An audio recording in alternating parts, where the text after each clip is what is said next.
economy is exactly the same. അതുപോലെ തന്നെയാണ് ഈ കാറിന്റെ കാര്യം പറഞ്ഞതുപോലെ തന്നെയാണ് കേരളത്തിലെ സമ്പദ് വ്യവസ്ഥയുടെ കാര്യവും. An economy also needs fuel to start. അതുപോലെ തന്നെ ഒരു സമ്പദ് വ്യവസ്ഥയ്ക്ക് മുൻപോട്ട് പോകണമെങ്കിൽ അതിന് പ്രവർത്തനം ആരംഭിക്കണമെങ്കിൽ ഇന്ധനം ആവശ്യമാണ്. Like petrol is the fuel for a car, money in people's hands is fuel for an economy. എങ്ങനെയാണ് പെട്രോൾ എന്ന് പറയുന്നത് കാറിന്റെ ഇന്ധനമാണോ അതുപോലെ ജനങ്ങളുടെ കയ്യിൽ പൈസ ഉണ്ടാകുക എന്നതാണ് സമ്പദ് വ്യവസ്ഥയെ മുൻപോട്ട് ചലിപ്പിക്കാൻ ആവശ്യമായ ഇന്ധനം. How does it work? അതെങ്ങനെയാണ് പ്രവർത്തിക്കുന്നത്? You put people in money's hands, money in people's hands. നിങ്ങൾ ആളുകളുടെ കയ്യിൽ പൈസ നൽകുന്നു, പൈസ നിക്ഷേപിക്കുന്നു. People go and spend that money. അപ്പോൾ ജനങ്ങളുടെ കയ്യിൽ പൈസ കിട്ടുമ്പോൾ അവർ പോയി പൈസ ചെലവാക്കുന്നു. They buy things. അവർ സാധനങ്ങൾ വാങ്ങിക്കുന്നു. Shirts, pants, medicines, glasses, cell phones. Shirt, pant, മരുന്നുകൾ, ഗ്ലാസുകൾ, കണ്ണടകൾ, സെൽഫോണുകൾ, അങ്ങനെ പലവിധ സാധനങ്ങൾ ജനങ്ങൾ വാങ്ങിക്കാൻ തുടങ്ങുന്നു. Demand for these products goes up. ഈ ഉൽപ്പന്നങ്ങൾക്ക് വേണ്ടിയുള്ള ആവശ്യകത വളരെയധികം വർദ്ധിക്കുന്നു. And then the factories need to produce those products and supply them. അങ്ങനെ ഇവയ്ക്ക് വേണ്ടിയുള്ള ആവശ്യം കൂടുമ്പോൾ ഫാക്ടറികൾ ഇത്തരം സാധനങ്ങൾ കൂടുതലായി ഉൽപ്പാദിപ്പിക്കേണ്ട ആവശ്യകതയും അത് ജനങ്ങൾക്ക് വിതരണം ചെയ്യേണ്ട ആവശ്യകതയും ഉണ്ടാകുന്നു. And when factories need to produce products, they will come and find people to do the job in the factories. ഈ ഫാക്ടറികൾ ഇങ്ങനെ സാധനങ്ങൾ ഉണ്ടാക്കാൻ ആരംഭിക്കുമ്പോൾ അവർക്ക് തൊഴിൽ ചെയ്യാൻ ആവശ്യമായ ആളുകളെ തേടി, ആളുകളെ അന്വേഷിച്ച് ഫാക്ടറികൾ മുൻപോട്ട് വരും.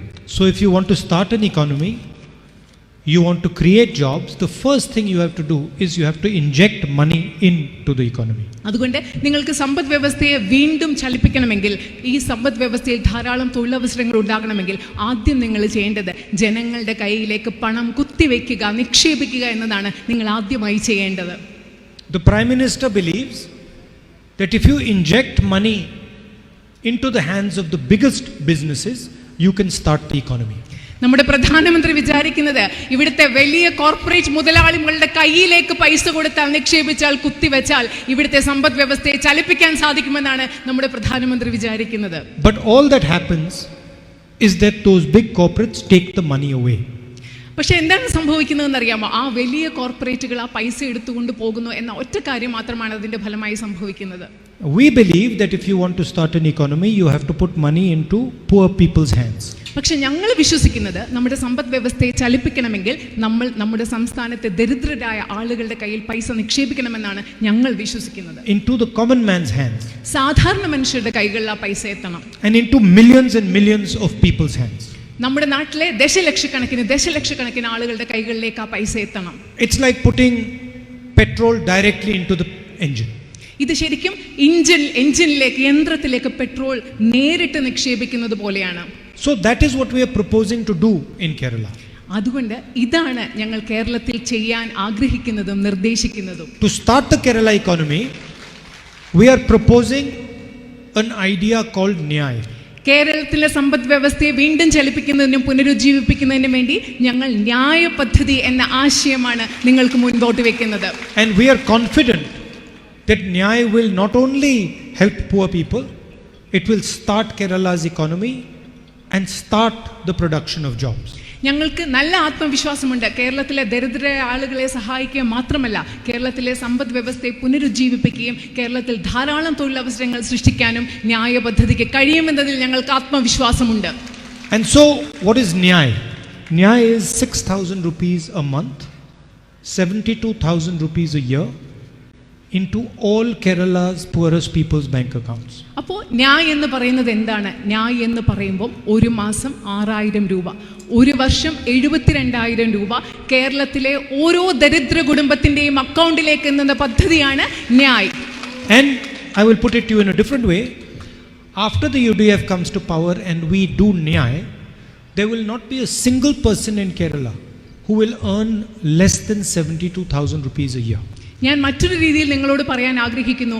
UDF ഗവൺമെന്റ് അധികാരത്തിൽ വന്നു കഴിഞ്ഞാൽ, UDF ഗവൺമെന്റ് അധികാരത്തിൽ വന്ന് ന്യായ പദ്ധതി നടപ്പിലാക്കി കഴിഞ്ഞാൽ കേരളത്തിൽ ഒരു വർഷം 72,000 രൂപയിൽ സ്വന്തം അക്കൗണ്ടിൽ കുറവുള്ള ഒരു വ്യക്തി പോലും ഉണ്ടായിരിക്കില്ല എന്ന് ഞങ്ങൾ ഉറപ്പു നൽകുന്നു. അതാണ് ന്യായ പദ്ധതി.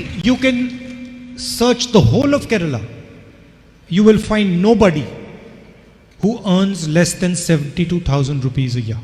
നിങ്ങൾ കേരളം മുഴുവൻ അന്വേഷിച്ചു നോക്കൂ. കേരളത്തിൽ ഒരു വർഷം 72,000 രൂപയിൽ കുറവ് വരുമാനമുള്ള ഒരു വ്യക്തിയെ പോലും ന്യായ പദ്ധതി നടപ്പിൽ വന്ന ശേഷം നിങ്ങൾക്ക് കണ്ടെത്താൻ സാധിക്കുകയില്ല.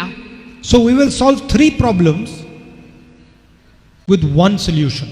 ഒരു പരിഹാരം കൊണ്ട് ഞങ്ങൾ 3 പ്രശ്നങ്ങളാണ് പരിഹരിച്ചിട്ടുള്ളത്. We will attack poverty in Kerala. ഞങ്ങൾ കേരളത്തിലെ ദാരിദ്ര്യത്തെ ആക്രമിക്കുകയാണ്. We will attack joblessness in Kerala. കേരളത്തിലെ തൊഴിലില്ലായ്മയെ ഞങ്ങൾ ആക്രമിക്കും. And we will attack economic stagnation in Kerala. കേരളത്തിലെ സമ്പദ് വ്യവസ്ഥയ്ക്കുണ്ടായിരിക്കുന്ന സ്തംഭനാവസ്ഥയും നിശ്ചലാവസ്ഥയും ഞങ്ങൾ ഈ പദ്ധതിയിലൂടെ ആക്രമിക്കും. With this one move. ഈ ഒറ്റ പദ്ധതി കൊണ്ട് ഈ 3 കാര്യങ്ങളാണ് ഞങ്ങൾ നടപ്പിലാക്കുന്നത്. And we are confident it will transform the state of Kerala. ഞങ്ങൾക്ക് ആത്മവിശ്വാസമുണ്ട് അത് കേരളത്തിന്റെ സമ്പദ് വ്യവസ്ഥയും കേരളം എന്ന സംസ്ഥാനത്തെയും വളരെ വലിയ മാറ്റങ്ങൾ ഉണ്ടാക്കും എന്ന കാര്യത്തിൽ ഞങ്ങൾക്ക് ആത്മവിശ്വാസമുണ്ട്. Now I would like to speak about Wayanad. ഇപ്പോൾ ഞാൻ നിങ്ങളോട് വയനാടിനെ കുറിച്ച് സംസാരിക്കാൻ ആഗ്രഹിക്കുന്നു. Because for me there are 2 elections taking place in Kerala today. എന്നെ സംബന്ധിച്ചിടത്തോളം കേരളത്തിൽ ഇന്ന് 2 തെരഞ്ഞെടുപ്പുകളാണ് നടക്കുന്നത്. We need to win them both. ആ 2 തെരഞ്ഞെടുപ്പുകളും നമുക്ക് ജയിച്ചേ പറ്റൂ. And I'm going to explain why. ഞാൻ നിങ്ങളോട് വിശദമാക്കാൻ പോവുകയാണ് എന്തുകൊണ്ടാണെന്നുള്ളത്. The first election is for the government of Kerala. ആദ്യത്തെ തെരഞ്ഞെടുപ്പ് എന്ന് പറയുന്നത് കേരളത്തിലെ ഗവൺമെന്റിന് വേണ്ടിയുള്ള തെരഞ്ഞെടുപ്പാണ്. And the second election is for the future of Wayanad. രണ്ടാമത്തെ തെരഞ്ഞെടുപ്പ് എന്ന് പറയുന്നത് വയനാടിന്റെ ഭാവിക്ക് വേണ്ടിയുള്ള തെരഞ്ഞെടുപ്പ്. For me both those are important, equally important. എന്നെ സംബന്ധിച്ചിടത്തോളം ഈ 2 കാര്യങ്ങളും തുല്യ പ്രാധാന്യമുള്ളവയാണ്. Because of course I want to defeat the ideology of violence in Kerala. കാരണം തീർച്ചയായിട്ടും എനിക്ക് കേരളത്തിലെ അക്രമത്തിന്റെ പ്രത്യയശാസ്ത്രത്തെ പരാജയപ്പെടുത്തണം എന്നുള്ള അതിയായ ആഗ്രഹമുണ്ട്. But I have also been given a responsibility by you. അതുമാത്രമല്ല നിങ്ങൾ എനിക്ക് നൽകിയ ഒരു വലിയ ഉത്തരവാദിത്വമുണ്ട്. There are certain critical things that Wayanad needs done.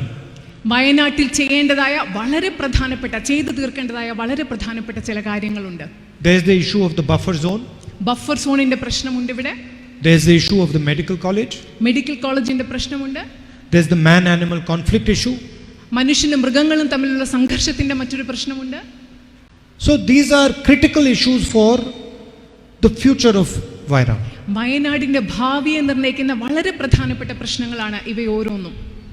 And we cannot get these done unless we have a government in Kerala. ഈ കാര്യങ്ങൾ വയനാടിന്റെ ഭാവിയെ ബാധിക്കുന്ന ഈ കാര്യങ്ങൾക്ക് ഒരു പരിഹാരം ഉണ്ടാക്കാൻ കേരളത്തിൽ നമുക്കൊരു ഗവൺമെന്റ് ഇല്ലാതെ നമുക്കൊന്നും ചെയ്യാൻ സാധിക്കില്ല. And so we need full support of the people of Wayanad to win maximum seats here so we can get this work done.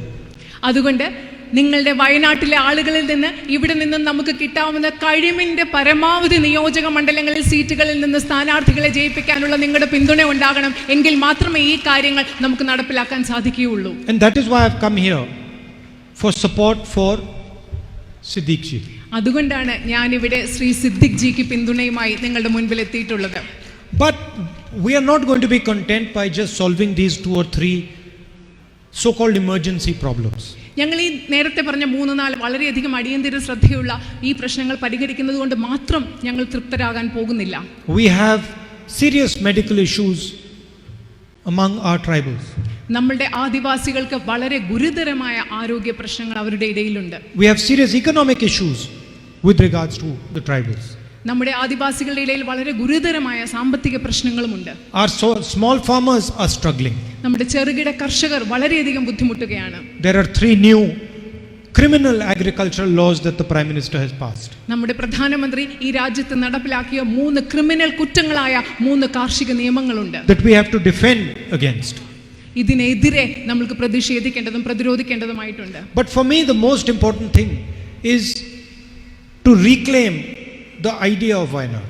എന്നെ സംബന്ധിച്ചിടത്തോളം ഏറ്റവും പ്രധാനപ്പെട്ട കാര്യം വയനാട് എന്ന ആശയത്തെ തിരിച്ചു പിടിക്കുക, തിരിച്ചവകാശപ്പെടുക എന്നതാണ് എനിക്ക് ഏറ്റവും പ്രധാനം. If you remember, this place has a global significance. നിങ്ങൾക്കറിയാമെങ്കിൽ വയനാട് എന്ന് പറയുന്ന ഈ പ്രദേശത്തിന് വളരെയധികം അന്താരാഷ്ട്ര ലോക നിലവാരത്തിലുള്ള ലോകതലത്തിലുള്ള ഒരു പ്രസക്തിയും പ്രാധാന്യവുമുണ്ട്. This place does not just have a significance for Kerala. It has a significance for India and for the rest of the world. Wayanad എന്ന് പറയുന്ന പ്രദേശം കേരളത്തിൽ മാത്രമല്ല വയനാടിന് പ്രസക്തിയുള്ളത്, വയനാടിന് ഇന്ത്യയിൽ വളരെ പ്രസക്തിയുണ്ട്. അതുപോലെ തന്നെ ആഗോള തലത്തിലും വയനാടിന് വളരെയധികം പ്രസക്തിയും പ്രാധാന്യവുമുണ്ട്. You used to be the spice capital of the world. There is no reason you should not be the spice capital of the world again. ലോകത്തെ സുഗന്ധവ്യഞ്ജനങ്ങളുടെ തലസ്ഥാനമായിരുന്നു വയനാട്. ഇനിയും ലോകത്തെ സുഗന്ധവ്യഞ്ജനങ്ങളുടെ തലസ്ഥാനമായി മാറാതിരിക്കാൻ മറ്റൊരു കാരണവും വയനാടിന് ഇനിയില്ല.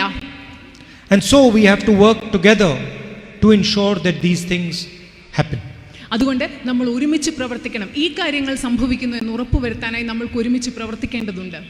You know what the left front has done with regards to these critical problems. ഈ നിർണായകമായ പ്രശ്നങ്ങളുമായി അനുബന്ധിച്ച് കേരളത്തിലെ ഇടതുപക്ഷ ഗവൺമെന്റ് എന്താണ് ചെയ്തിട്ടുള്ളതെന്ന് നിങ്ങൾക്കറിയാം. We've been asking for a medical college for 5 years now. 5 വർഷങ്ങളായി ഞങ്ങൾ വയനാട്ടിൽ ഒരു മെഡിക്കൽ കോളേജിന് ഈ ഗവൺമെന്റിനോട് ആവശ്യപ്പെട്ടുകൊണ്ടിരിക്കുകയാണ്. And just a few days ago they've put a board over there saying that they've given us a medical college. കുറച്ച് ദിവസങ്ങൾക്ക് മുമ്പ് അവരവരുടെ ബോർഡ് വെച്ചിട്ട് പറയുകയാണ് നമ്മൾക്കൊരു മെഡിക്കൽ കോളേജ് തന്നു എന്ന്. അവിടെ ഒരു ബോർഡ് വെച്ചിട്ടുണ്ട് കുറച്ച് ദിവസങ്ങൾക്ക് മുമ്പ്. We don't want a board. We want a medical college. ഞങ്ങൾക്ക് വേണ്ടത് വെറും ഒരു ബോർഡല്ല, ഞങ്ങൾക്ക് വേണ്ടത് ഒരു മെഡിക്കൽ കോളേജാണ്. If boards were medical colleges, we could put medical colleges throughout Wayanad anywhere we wanted. We don't need the help of the left front. Medical കോളേജിന് പകരം ബോർഡ് വെക്കാനാണെങ്കിൽ ഞങ്ങൾക്ക് വയനാട്ടിൽ മുഴുവൻ മെഡിക്കൽ കോളേജുകളുടെ ബോർഡ് വെക്കാം. അതിന് ഈ ഗവൺമെന്റിന്റെ സഹായം ഞങ്ങൾക്ക് I can ആവശ്യമില്ല. put 50, 100, 200 boards wherever you want if that is the problem. ബോർഡുകൾ വെക്കുന്നതാണ് പ്രശ്നമെങ്കിൽ 50, 100, 200 ബോർഡുകൾ എവിടെ വേണമെങ്കിലും വെക്കാം. അതാണ് പ്രശ്നമെങ്കിൽ We want a super speciality medical college where all our people can be treated with respect. നമ്മൾക്ക് വേണ്ടത്, വയനാടിന് വേണ്ടത് നമ്മുടെ ഇവിടുത്തെ എല്ലാ ആളുകളെയും ബഹുമാനത്തോടു കൂടി ചികിത്സിക്കുന്ന ഒരു സൂപ്പർ സ്പെഷ്യാലിറ്റി മെഡിക്കൽ കോളേജാണ്. And for 5 years you've been making some excuse or the other. 5 വർഷങ്ങളായിട്ട് ഇത് നടക്കുന്നില്ല, ഒരു കാരണം അല്ലെങ്കിൽ മറ്റൊരു കാരണം കൊണ്ട്. Suddenly we hear about this buffer zone. പെട്ടെന്ന് നമ്മൾ ബഫർ സോണുകളെ പറ്റി കേൾക്കുന്നു. We ask in Lok Sabha about this buffer zone and we are told that the left front government has done it. ലോക്സഭയിൽ ഈ ബഫർ സോണിനെ കുറിച്ച് ചോദിച്ചപ്പോൾ ഞങ്ങൾക്ക് കിട്ടിയ മറുപടി ഇതാണ്: ഇവിടുത്തെ ഇടതുപക്ഷ ഗവൺമെന്റ് ആണ് അത് ചെയ്തതെന്ന്. These are devastating for the future of Wayanad. ഇത് വയനാടിന്റെ ഭാവിക്ക് വളരെയധികം നാശമുണ്ടാക്കുന്ന കാര്യങ്ങളാണ് ഈ ചെയ്തുകൊണ്ടിരിക്കുന്നത്. And we cannot keep waiting for this to happen. ഇത് നടക്കാൻ നമുക്ക് കാത്തിരിക്കാൻ പറ്റില്ല നമുക്ക്. We have to take the matter into our own hands and we have to ensure that it is done over the next 5 years. നിങ്ങൾക്ക് ഈ കാര്യങ്ങൾ നമ്മളുടെ കയ്യിലേക്ക് എടുക്കണം. എന്നിട്ട് നമ്മൾക്ക് അടുത്ത 5 വർഷങ്ങൾക്കുള്ളിൽ ഈ പറഞ്ഞ കാര്യങ്ങൾ ഇവിടെ നടപ്പിലാകുന്നുണ്ട് എന്ന് നമ്മൾ ഉറപ്പുവരുത്തുകയും ചെയ്യണം.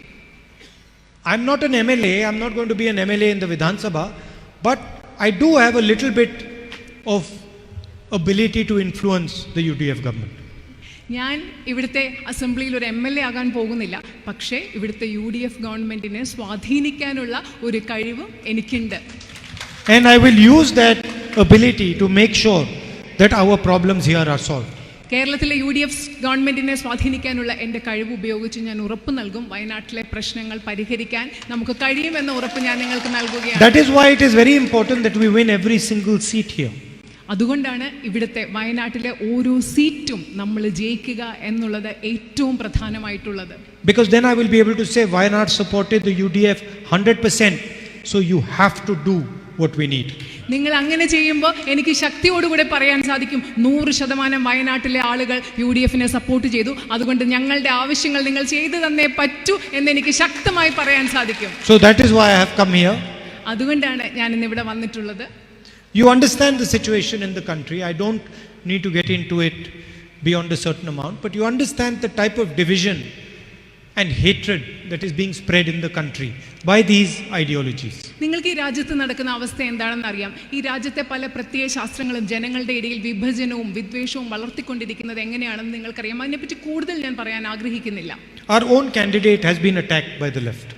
നമ്മുടെ ഇതേ സ്ഥാനാർത്ഥി അദ്ദേഹം ഇടതുപക്ഷ ഗവൺമെന്റ് അദ്ദേഹത്തെ ആക്രമിച്ചിട്ടുണ്ട്, ഇടതുപക്ഷം അദ്ദേഹത്തെ ആക്രമിച്ചിട്ടുണ്ട്. And we don't believe in this ideology of hatred and violence that both the left and the RSS believe in. BJPയും RSSും വിശ്വസിക്കുന്ന അക്രമത്തിന്റെയും വിദ്വേഷത്തിന്റെയും രാഷ്ട്രീയത്തിലും പ്രത്യയശാസ്ത്രത്തിലും നമ്മൾ ഒരിക്കലും വിശ്വസിക്കുന്നില്ല. We believe that we can succeed with non-violence, love and affection.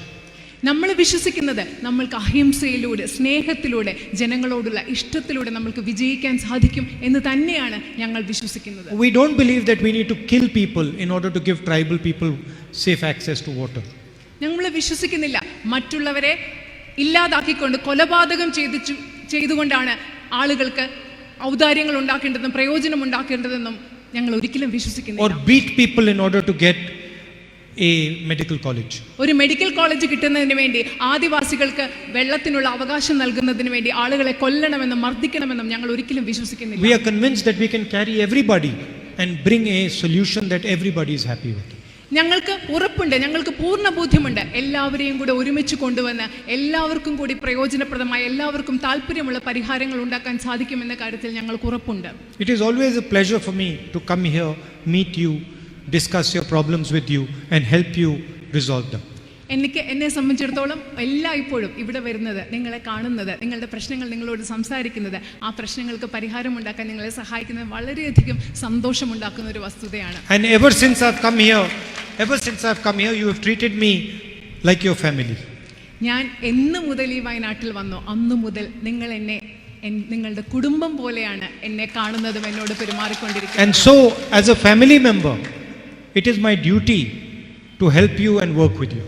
അതുകൊണ്ട് നിങ്ങളുടെ ഒരു കുടുംബാംഗം എന്ന നിലയിൽ നിങ്ങളോട് സഹായിക്കുക, നിങ്ങളോടൊപ്പം ചേർന്ന് പ്രവർത്തിക്കുക എന്ന് പറയുന്നത് എൻ്റെ ഒരു And I'm looking forward to the day that we inaugurate our medical college and the day that we resolve some of these issues that have been disturbing you, upsetting you for many years.